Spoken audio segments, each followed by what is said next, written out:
So right now we have Hurricane Dorian pounding the Bahamas, but you have some people right as it come in who decided to have a water park.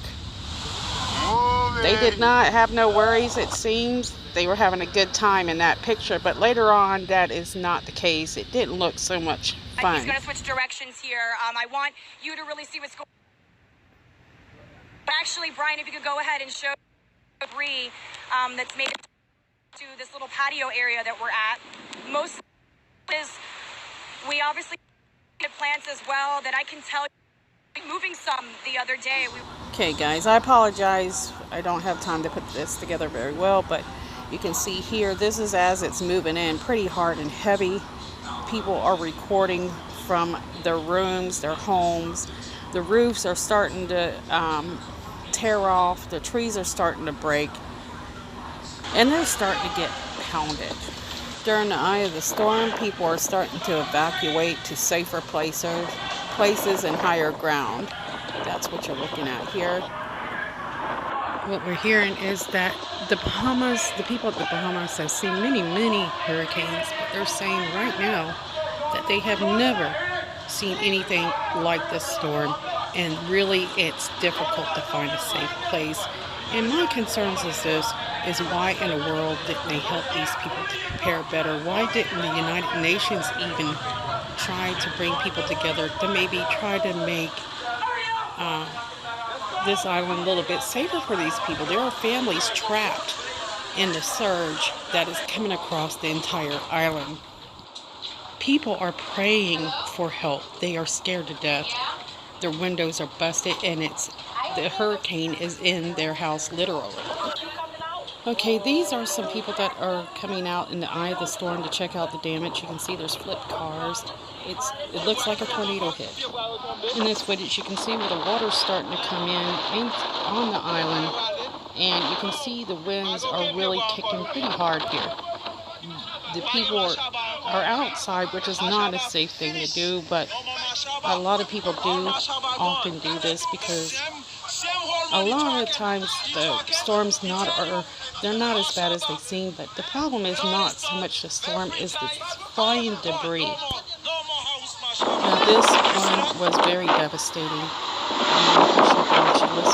Please pray for us. Please pray for us, everyone. Please pray for us. Me and my baby, everyone that stay in the apartment building, we stuck right here. Please pray for us. I'm asking y'all, please. Pray for us. Pray for Abigail, please. I'm begging y'all.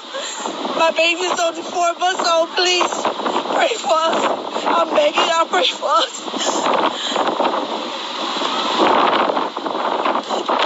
The apartment building we stay in, the whole roof came off. We standing right here.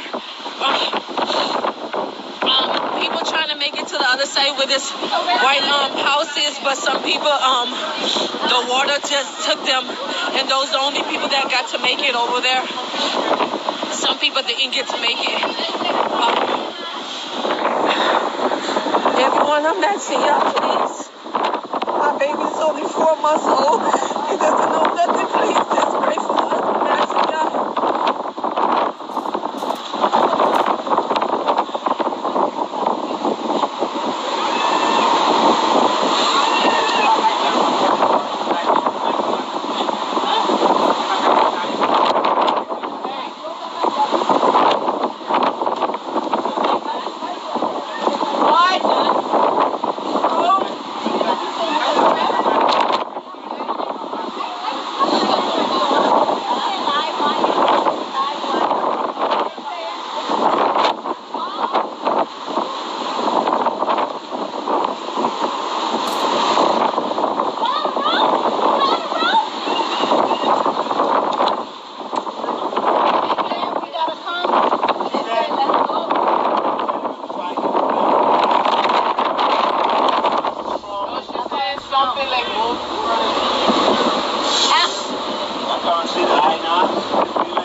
Move the baby. That ain't a one.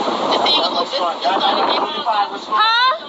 Plus this one. Yeah, another one. More than that. Get down there like that? Get down. Current putting your strong. She means your baby.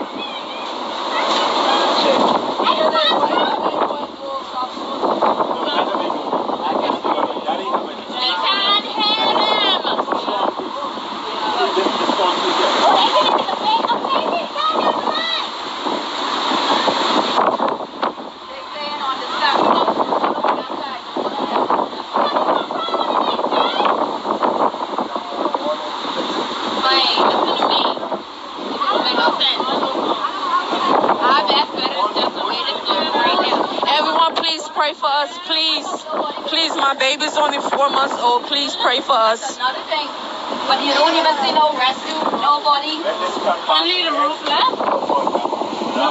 Please, the apartment building at Home Fabric, the whole roof came off.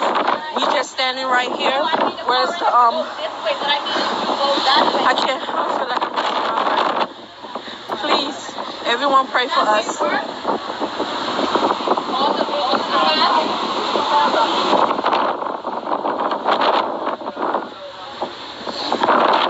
The whole roof came off on Home Fabric apartment building. You notice the current stuff? Definitely if we could get down better from the roof side. We gotta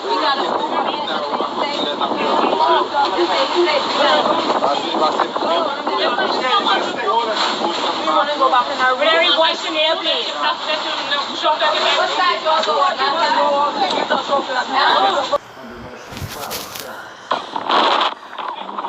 That's what we trying to do right now. Stop, go now. Stop, go.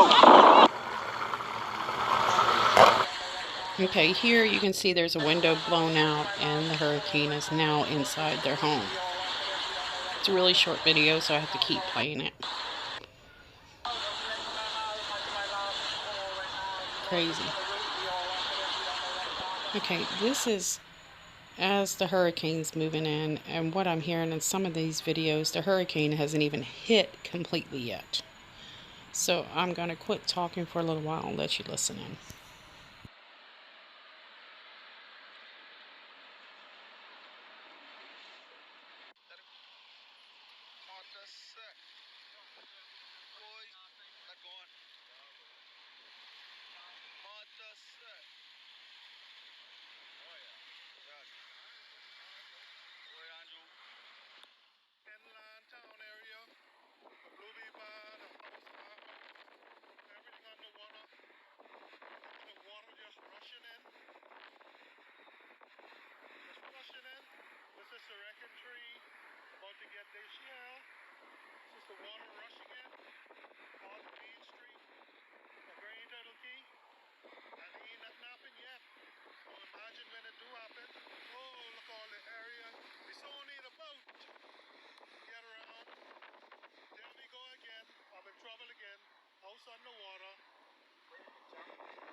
All right, guys, I'm going to go ahead and end it here, but it's heading towards the Florida coast soon. It's only, I think, 150 miles, something like that. I haven't checked in lately. I'm telling you, you need to take this very seriously. After watching some of these videos, it looks like these people in the Bahamas, who have been through many, many hurricanes, were not prepared as they should have been. And I'm very disappointed in their leaders over there. Absolutely disappointed in how they took care of their people. There's no doubt that this is going to be catastrophic, and it's going to just be a history maker, and wherever it goes, it's going to be devastation. But seeing those small kids trapped like that with nobody that can help them, it just killed me. Now listen to one of their leaders when I close out. I'm going to play this video and just let it end. But listen to what she has to say. I can tell you that I don't believe anything coming out of her mouth, and these people are going to need help. I want to share what I could find and send my blessings and my love to these people and hope that they will be okay. You're in the midst of this storm right now, but where in the area is it that people are able to seek sanctuary when you consider those gusts that you mentioned, 220-mile-per-hour gusts? Yes. One thing about the Abacos in the Bahamas, they're surrounded by keys. They're stunningly beautiful. They're boater's paradise. And we were really insistent that people on the keys, and for those who don't know, a key is a much smaller island. So you could be talking about 3 miles by half a mile, so that type of size. We really pleaded with people to evacuate. Most people heeded our advice, including tourists. But for the few who chose to remain, I think that this morning they were making calls and crying out for people to come and assist them to leave. But government has done a stellar job in getting people off the keys, low-lying areas, close to the areas that are prone to flooding, and getting them into the hurricane shelters on higher ground. And I smile when I say higher ground in the Bahamas, because obviously we're a very flat series of islands, but hurricane shelters that are built to sustain certainly a Category 5, and at this time we're praying Category 4, and we're praying a Category 5 strength hurricane. And you mentioned the topography there.